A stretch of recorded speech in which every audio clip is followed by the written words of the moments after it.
Developers చేసే mistakes వల్ల testing jobs పెరుగుతున్నాయి. నిజంగానా? ఇది నిజమే. దీనికి సంబంధించి ఈ మధ్య కాలంలో మనం గమనిస్తే చాలా మంది కోడ్స్ అనేవి కాపీ పేస్ట్ చేసుకుంటూ ఉన్నారు. నిజంగా దీని వల్ల అంటే ఇప్పుడున్న సిచ్యువేషన్ లో కోడ్ అదొక్కటే కాకుండా కోడ్ రాసేటప్పుడు చాలా మల్టిపుల్ ఏఐని సపోర్ట్ తీసుకొని చాలా ఈజీగా కోడ్ రాయడానికి పాసిబిలిటీస్ అనేవి పెరుగుతుంది. ఒకప్పుడు 4 రోజుల్లో 3 రోజుల్లో రాసే కోడ్ ఇప్పుడు 3 అవర్స్ 2 అవర్స్ లోనే రాస్తున్నారు. కరెక్ట్ గా వాళ్ళు రైట్ గా యూసేజ్ అంటే ఈ ఏఐ యూస్ చేసుకున్నారు. అయితే దీంట్లో బగ్స్ వెతకడానికి ఎక్కువ టైం పడతా ఉంది.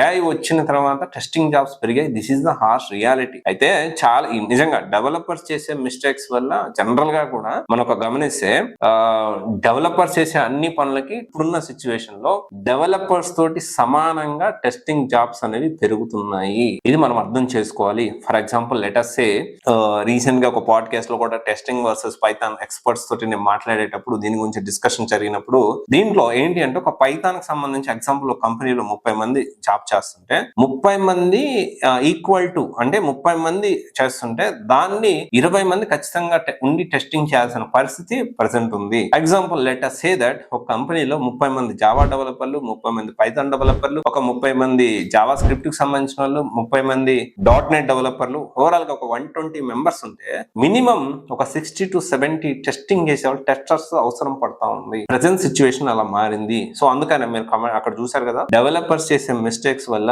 టెస్టింగ్ జాబ్స్ పెరుగుతున్నాయి. అయితే టెస్టింగ్ జాబ్స్ లో కూడా ప్రెసెంట్ ప్లే రైట్ అని, జావా స్క్రిప్ట్ అని, టైప్ స్క్రిప్ట్ అని, తర్వాత మాన్యువల్ టెస్టింగ్ అనేది ఖచ్చితంగా ఉండాల్సిందే. దాంతో పాటు ఆటోమేషన్ టెస్టింగ్, తర్వాత testing with AI, automation testing లో కూడా Java with AI, Java with selenium, Python with selenium అనేది రీసెంట్ గా చాలా పాపులారిటీ అనేది పెరిగిపోతా ఉంది. సో టెస్టింగ్ అనేది one of the most popular. అంటే ఇక్కడ రిక్వైర్మెంట్ ఏమో, డిమాండ్ ఏమో ఎక్కువ ఉంది, అది నేర్చుకున్న తక్కువ అయిపోయారు. నేర్పించే వాళ్ళు కూడా జెన్యూన్ గా నేర్పించే వాళ్ళు కూడా తక్కువ అయిపోయారు. అది డిఫరెంట్ స్టోరీ. సో జాగ్రత్తగా ప్లాన్ చేసుకోండి. ఇప్పుడు నిజంగా టెస్టింగ్ జాబ్ నేర్చుకోవాలి అనుకునే వాళ్ళు 100% నేర్చుకోవచ్చు. టెస్టింగ్ జాబ్స్ కూడా ఇప్పుడు ఆన్ సైట్ ఆపర్చునిటీస్ వస్తున్నాయి. ఒక 30 to 40 అంటే చేంజ్ అవుతుంది. ట్రెండ్ అనేది చేంజ్ అవుతుంది. Before A after A situation అలాగుంది. సో ఆఫ్టర్ ఏ లో బాగా పాపులారిటీ గానీ అంటే ఎక్కువగా డిమాండ్ పెరిగిన కోర్సెస్ ఏదైనా ఉందంటే అందులో టెస్టింగ్ కూడా ఒకటి. దాంతోపాటు వేరే కూడా ఉన్నాయి. సైబర్ సెక్యూరిటీ కూడా బాగా డిమాండ్ పెరిగింది. ఇప్పుడు రీసెంట్ గా ఏజెంటిక్ ఏఐ, జెన్ ఏఐ ఇదంతా కూడా పెరుగుతా ఉన్నాయి. That is different story. So ఒకసారి చూడండి, డెవలపర్స్ చేసే మిస్టేక్స్ వల్ల